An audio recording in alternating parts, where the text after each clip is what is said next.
This is how historians imagine Society Hill would have looked in the 1830s. And this is how it looked more than a century later. The old town, once the heart of the city, was run down. There weren't bathrooms in the house. There wasn't adequate light, air, and open space. The Dock Street Seafood and Produce Market, once the pride of the Northeast, was a ramshackle disgrace. It was very warehousey looking. I remember chickens running around. It was pretty rough. A group of Philadelphians lobbied for a planning commission and developed a colossal model that showed what the city could look like. Called the Better Philadelphia Exhibit, it was housed at Gimbel's Department Store in 1947. And it did something to the total psyche of Philadelphia from which it's never recovered. Politicians and business leaders lined up behind the idea, and calls for reform at Philadelphia City Hall grew louder and louder. In 1954, the city had a brand new charter, a new mayor, the reform mayor, Democrat Joe Clark, and a plan to seek urban renewal funds, first made available by Congress in 1949. There hadn't been development during the war, there hadn't been development in the Depression. We were playing catch-up. Richardson Dilworth, elected mayor in 1956, decided to start in Society Hill. This is the oldest part of Philadelphia, and where our nation was founded. If any place in the world was worthy of being rescued from decay, this was it. It was a natural choice. The city desperately needed a new food distribution facility, and city leaders had been talking for decades about making over Independence Hall. By the 1950s, dozens of Victorian buildings had been torn down to make way for a 3-block mall from Chestnut to Arch Streets. It was envisioned that this plan would have an impact on the entire Old City area. It would also form the northern border of Society Hill, officially called the Washington Square East Redevelopment Project. Greenways would be woven through both neighborhoods, walkways that connected churches and historic landmarks and offered an elegant and peaceful escape from the busy city streets. Well, I wanted it to accomplish bringing back people to live here. The City Planning Commission set to work on creating a comprehensive master plan, a requirement for federal funding.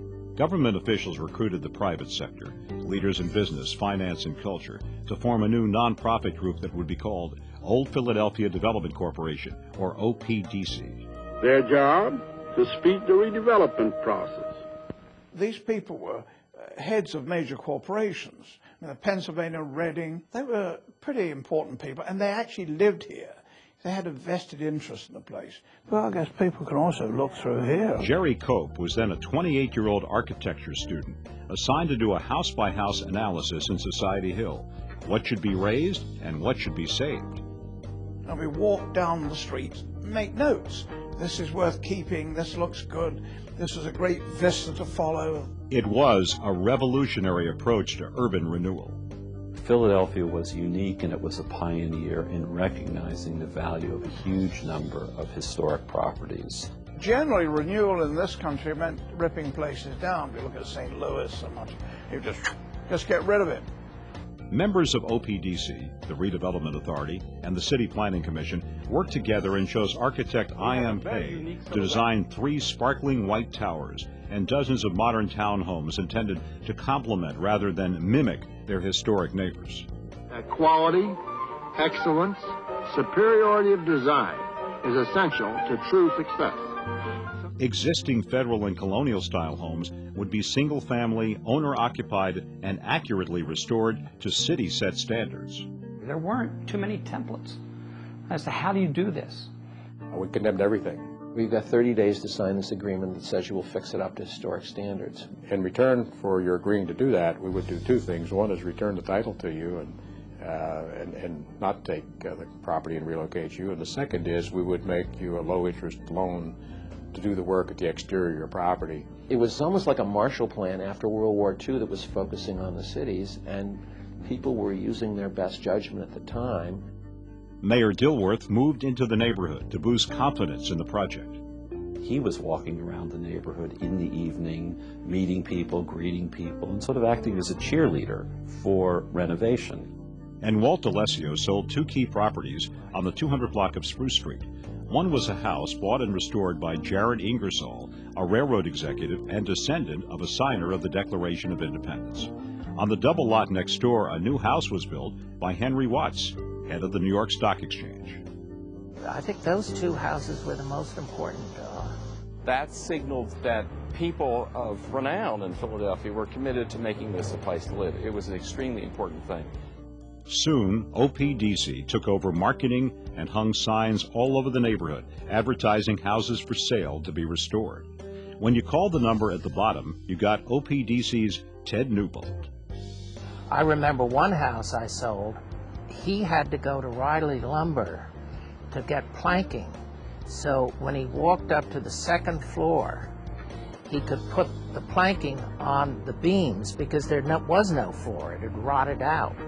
In 1962, 25 IMP townhomes on 3rd Street were finished. The first new homes offered for sale in Society Hill, priced at about $45,000. In a real leap of faith, architect Jim Keiss bought the first one.